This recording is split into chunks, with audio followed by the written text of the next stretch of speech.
respected, right? Not sure what their definition of usefulness is, but I'll make those 𝐜𝐴𝐚𝐽𝐽 bastards choke on it. Defense. That's why your hero unit is here. You'll defend this fortress by yourselves. To the death. What's going on, guys? So for me, this was a pretty good episode of Sentenced to be a Hero. This is episode number 4. And that's pretty much where the praise stops. This was a pretty good episode, but it wasn't like anything exceptional. I think it was a solid 6.5 out of 10, you know.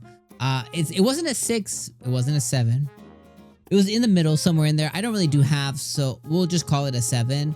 But really, I think it was like, you know, 6.5-ish episode. It was a totally fine, pretty good, you know, pretty good episode of the show. I think what the episode did really well was giving us a lot of backstory on Menitim, which is the kid with the earrings, the one who can talk and manipulate and can do all that stuff. Not only did we get to see him at work as he was trying to get Zylo and the other heroes like a deal, essentially, because they're being assigned a suicide mission, and he wants to get them an army and people and weapons and this and that to make sure that that they don't end up dying like they want them to, but they actually end up succeeding at defending this, you know, border town that they're in, or whatever it is, this, you know, fortress town that they're in, which is their next assignment. So he was able to pull that off, and as he was pulling that off, as you know, he was doing it real time, not only did at the end of the episode we see that he did succeed, but we got to get all of his different backstory with, you know, how he ended up being a hero and how he almost saved the world, and he was speaking the truth too much, and he was too good with his mouth, and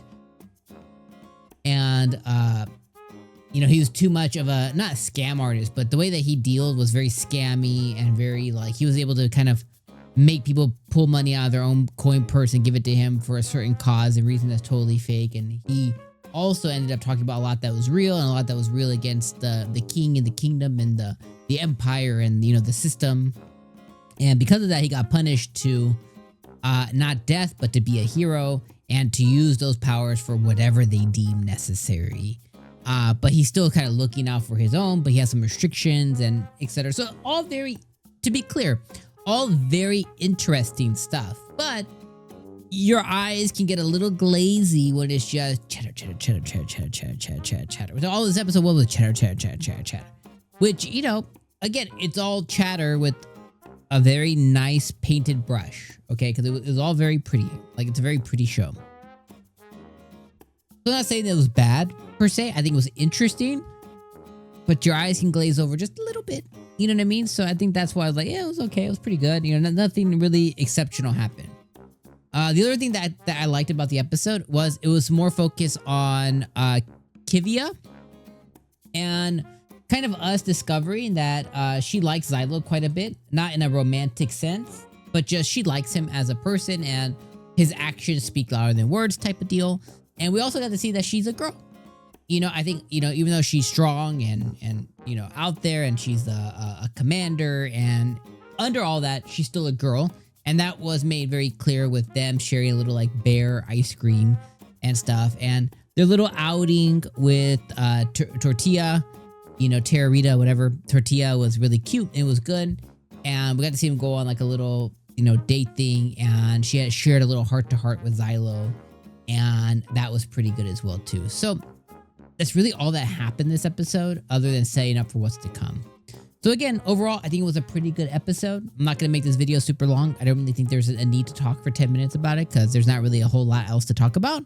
Other than it introduced another hero at the end who is very similar, that they said, to Menitim, who is also a talker and probably a scam artist in his own right and stuff like that.